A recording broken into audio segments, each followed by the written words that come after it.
నెల్లూరు జిల్లా కలువాయి మండల కేంద్రంలో స్థానిక జిల్లా పరిషత్ ఉన్నత పాఠశాలలో అంగన్వాడీ సిబ్బందికి ప్రత్యేక శిక్షణ కార్యక్రమాన్ని నిర్వహించారు. అంగన్వాడీ కేంద్రాల ద్వారా ప్రజలకు మరింత మెరుగైన సేవలు అందించే లక్ష్యంతో ఈ శిక్షణను ఏర్పాటు చేశారు.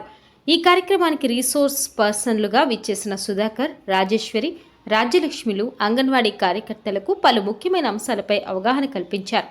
పిల్లల ఎదుగుదలకు అవసరమైన పోషకాహారాన్ని అందించడం మరియు వారి ఆరోగ్య సంరక్షణకు తీసుకోవాల్సిన జాగ్రత్తల గురించి వివరించారు.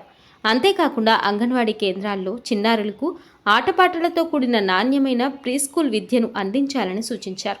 గర్భిణీలు, బాలింతలకు అందచేయాల్సిన సకల సేవలు మరియు సరైన పోషకాహార ప్రాముఖ్యత, ప్రభుత్వ పథకాల అమలు తెలియజేశారు. ప్రభుత్వం చేపడుతున్న వివిధ సంక్షేమ కార్యక్రమాలను క్షేత్రస్థాయిలో సమర్థవంతంగా ప్రజల్లోకి తీసుకెళ్లే విధానాల గురించి వివరించారు.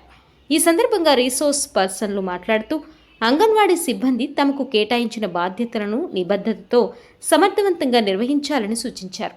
గ్రామీణ ప్రాంతాల్లో మహిళలు, పిల్లల సంక్షేమానికి అంగన్వాడీల పాత్ర అత్యంత కీలకమని స్పష్టం చేశారు. ఈ శిక్షణ కార్యక్రమంలో మండల పరిధిలో పలువురు అంగన్వాడీ కార్యకర్తలు, ఆయాలు ఉత్సాహంగా పాల్గొన్నారు. 14 రోజులు అవర్స్ లెక్కన వాళ్ళ క్యాలిక్యులేషన్ అయిపోతుంది.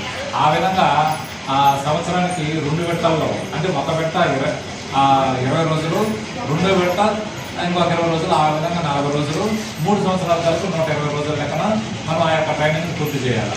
అయితే ఇప్పుడు ఈ 1 కంప్లీట్ అయిపోయింది కాబట్టి ఇప్పుడు మనకి ఈ ట్యూబ్కి సంబంధించింది, ఈ 3కి సంబంధించింది కూడా ఇంకా అంటే మధ్యలో 1 ఇయర్ గ్యాప్ వచ్చింది, మనకి ఈ 2 జరగల. కాబట్టి ఏంటంటే ఈ 2కి సంబంధించినటువంటి అంశాలు, ఈ 3కి సంబంధించినటువంటి అంశాలు రెండు కూడా మనకి ఇప్పుడు ఈ 6 రోజుల శిక్షణ కార్యక్రమంలో నేర్చుకోవడం జరుగుతుంది. అయితే ఈ 6 రోజులు ఈ వీడియో గురించి మీ అభిప్రాయాన్ని కామెంట్ రూపంలో తెలియజేయండి. అలాగే లైక్ మరియు సబ్స్క్రైబ్ చేయండి.